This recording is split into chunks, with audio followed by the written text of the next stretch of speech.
Hello and welcome. Good evening. My name is Alex and it's time to take a look at the Gameweek 31 in Fantasy Premier League and select a team for Gameweek 32. I'm gonna be sharing my ideas on transfers. I, for one, am very happy with the team, and in fact, my result is absolutely beyond my wildest expectations. We managed to gain 110,000 rank, and we trusted the process, and it's 42% gain on the rank. And by selecting proper players, and my captain flopped, and I actually bottled it a little bit. I really wanted to captain Munoz. Obviously, in hindsight, it's obviously nice to captain someone who has more points than your captain, but I was really close to that. It just, Isak is playing one of the worst teams. He's playing away though, and even with that, we activated the assistant manager ID Howe. I didn't want to gamble with Frank or gamble with Glasner or even with Potter, and I'm not really sure if there was a table bonus for them. I think for Potter it was against Bournemouth, but they drew that game, so I'm not sure if in a long run, getting Howe for this game week for the double and then switching to someone like Pep or Arteta is just the least optimal option. For me, it's the most optimal option, in fact, and I'm activating my assistant manager, and even without assistant manager, it would be a solid green arrow for me. Now it is 42% growth, and look, we're trusting the process. The rank isn't really that impressive, only 150,000, but we have another assistant manager, 4 games for him, in fact. Just because I want to see the team news, and maybe we're gonna be getting some injury update on Elanga. They're playing Everton. Everton is not really the easiest position, even though they're playing them at home. I have Semenyo who plays Fulham, and Fulham have been performing very well against Liverpool. And I actually wanted to do a little bit of a throwback to the games, ideas on transfers that you can pick, and obviously we have this masterclass of Evan Nielsen. Again, 2 goals for him, accumulated 1.7 XG, and as you can tell, like, his positioning is great. So I really rate Evan Nielsen. It's just like he doesn't have necessarily doubles in the next 2 game weeks, and many people are omitting him. And obviously, if you take a look at the planner from Ben Krellin, as usual on Twitter, @Ben Krellin, we know for sure without Ben Krellin's planner, but he predicted that this double will fall on in 33. And it's just like some of these teams will double most likely in 36, and there will follow by a blank in Gameweek 37. And I still have my free hit ship left, and I'm looking at this blank in 34, and if I'm not tripping up on Crystal Palace and Newcastle, as I'm not really currently, my triple up on Newcastle is with assistant manager, and I am only doubled on Crystal Palace, and I have 0 Arsenal players. And many people have Raya and Gabriel and maybe some other defenders, like maybe even Saka, and they will be probably forced to play free hit.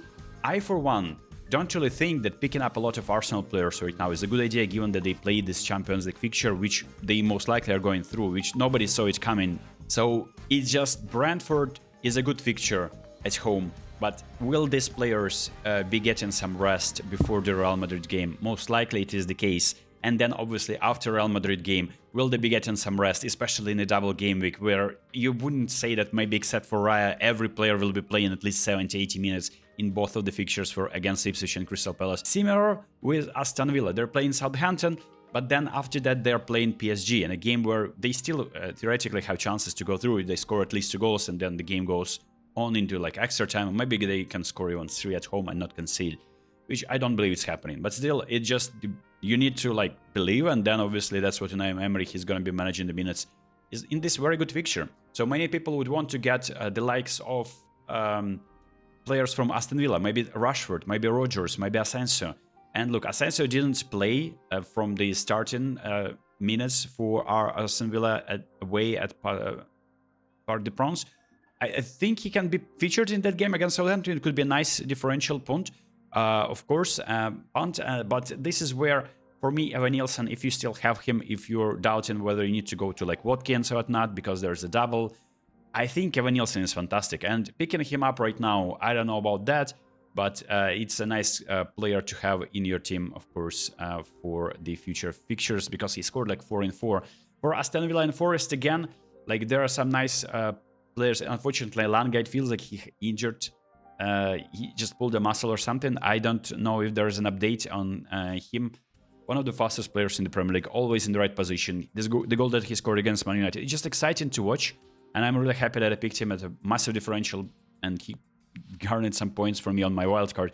But then, of course, now a lot of people have him too. Still a very interesting pick. And if he's healthy against Everton, I would rather start him than use a transfer that eventually subsequently will cost me -4, because I would want to get rid of my assistant manager and change it. And then obviously I would probably maybe need to make another transfer for an injury, and I don't have any transfer saved. So getting rid of Ananga for a transfer and potential -4 to get a doubler like Eze, who is playing very difficult fixtures, I'm not sure if that's worth it. And of course, Morgan Rogers, another very exciting player. His XG is 0.98, and he scored in that game, of course.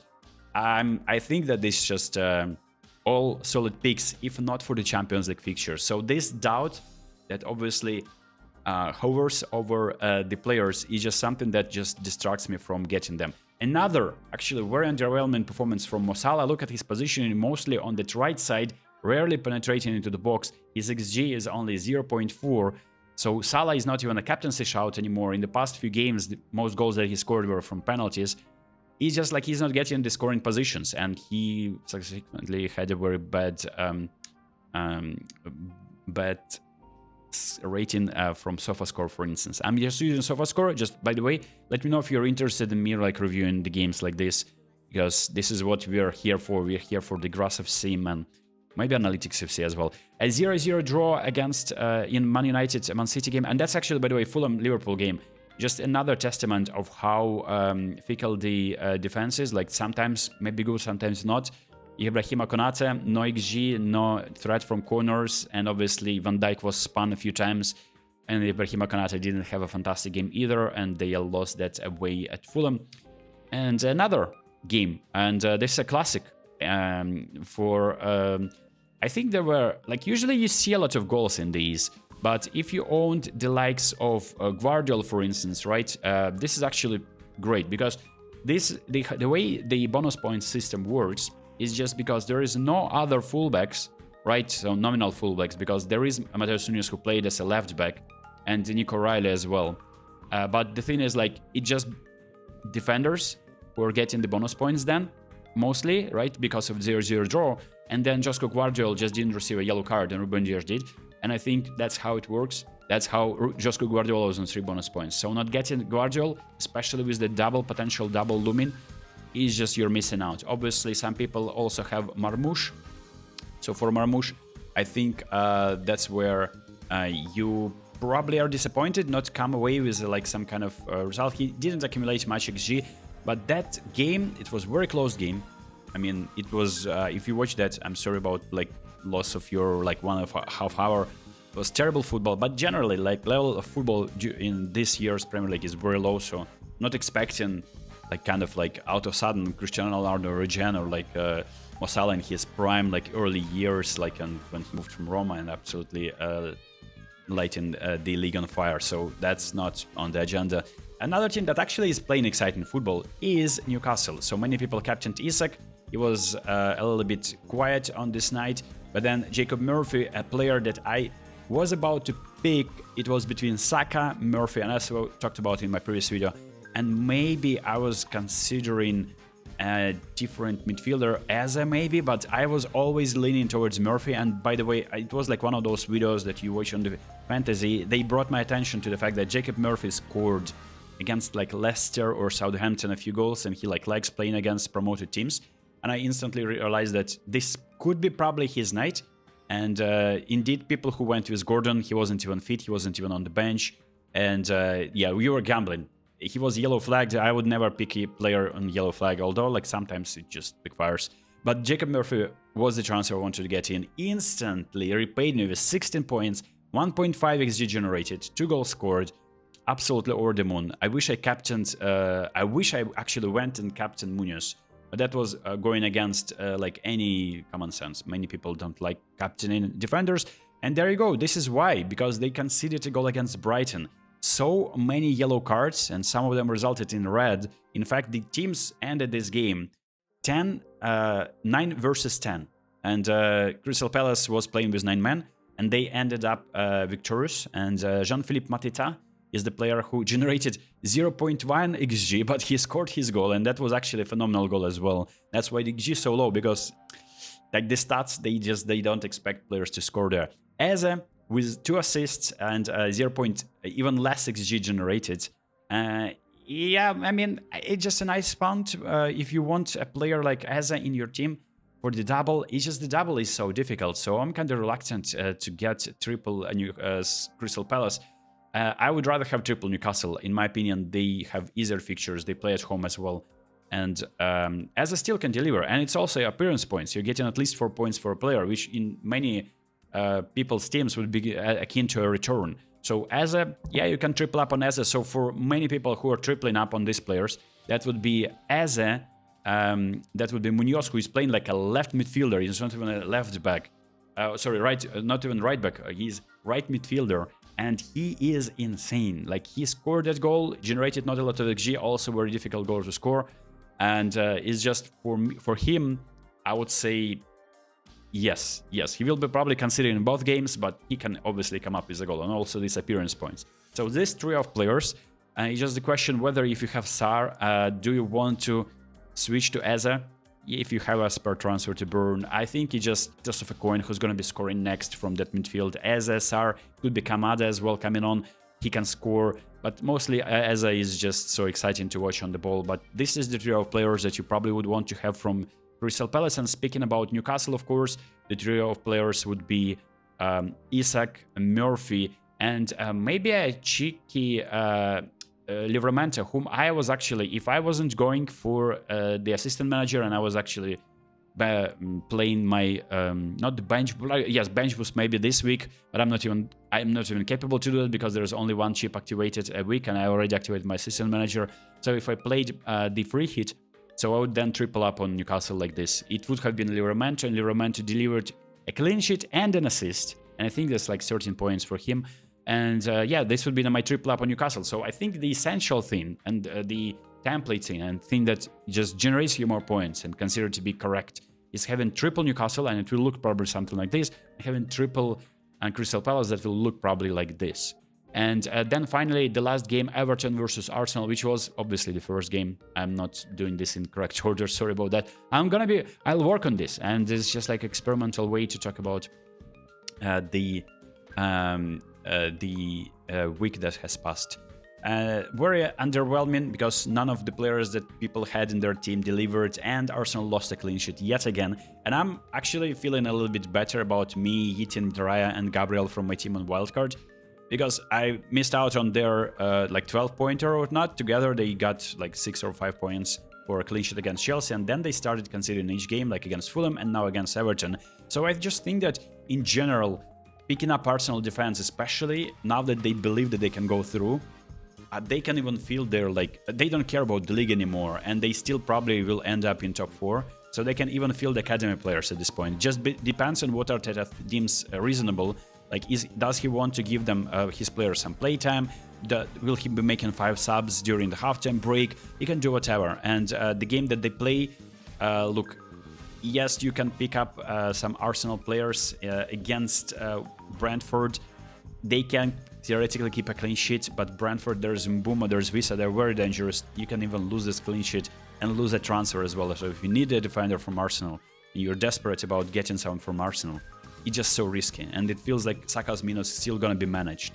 But if you are picking someone, right, so you're probably picking Saka then, right? So Saka came on at 46 minutes, and then you're picking someone like maybe Lewis Skelly, just because he's young. He's going to probably be getting more minutes even in the league. It could be a nice differential, but obviously a reliable pick is Saliba and then Raya, of course. So you're getting Saliba, Raya, Saka, Lewis Skelly, and yeah, that could be a nice selection of players from Arsenal, but I'm not sure if there is need for that. So this is how my team will look like for the game week number 32. Alisson will be in goal. Hopefully this concussion protocol allows him still to play, and hopefully he recovered. I don't know any updates on this. Like, the concussion protocol says that he needs to skip like miss like 2 or 3 games, and he did already that. And Kelleher didn't particularly look very convincing in goal against West Ham. Alisson Becker, should I be making using my transfer to get a double game week goalkeeper, like maybe goalkeeper from Crystal Palace, Henderson? I don't know if that's worth it. And in fact, I'm already in a bench and headache situation. Like, Jose Sa probably is not keeping a clean sheet, but Ait Nouri can be very dangerous, and already I'm benching him. Kirkus against Fulham, will he keep a clean sheet? It doesn't look like Bournemouth are really good feeling well defensively. Like, it doesn't look like they're gonna be keeping clean sheet there as well. I might as well, like, look, this team selection preliminary, if I feel like it, if I feel like Ait Nouri has more potential on delivering. And the same question for me was in the previous game week. I think I picked Ait Nouri against their position, and then they got the same amount of points as Kyrgios. So, I mean, it didn't matter at the end. Elanga as well. I hope he's recovering for the Everton game. I'm gonna be starting him most likely. I can easily start Semenya. But then again, this game week is where we need to actually beat the bench boosters. So many people have created their wildcard with bench boost in mind. They have triple Newcastle, triple Crystal Palace. They have a good fixtures for Salah, for Man City boys, and of course, they have nice bench as well. So bench, if you're not playing bench boost here, don't be scared.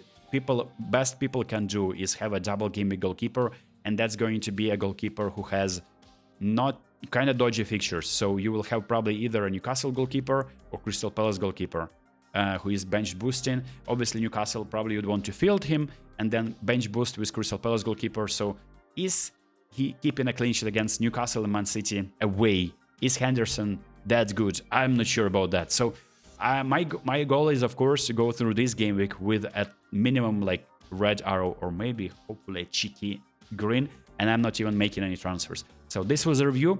Let me know if you enjoyed this one. I want to hear your comments. I'm doing like weekly videos because I'm running different channel, but I'm still interested in trying something hero. Maybe I'm going to be doing some predictions, Premier League predictions type of style video, or maybe continuing with fantasy next season. I'm kind of excited by fantasy as well because, look, I'm trying something different. Many people are like, I'm trying to do what people are doing. Like, I'm trying to find a different route around the template, and it's still difficult, and I'm trying to still maintain good rank, and hopefully we're going to be getting into top 100,000 in the next few games. Good luck with your team, and I'm going to be jinxing everyone who is not in mine, hopefully, and I'll see you next one. Peace.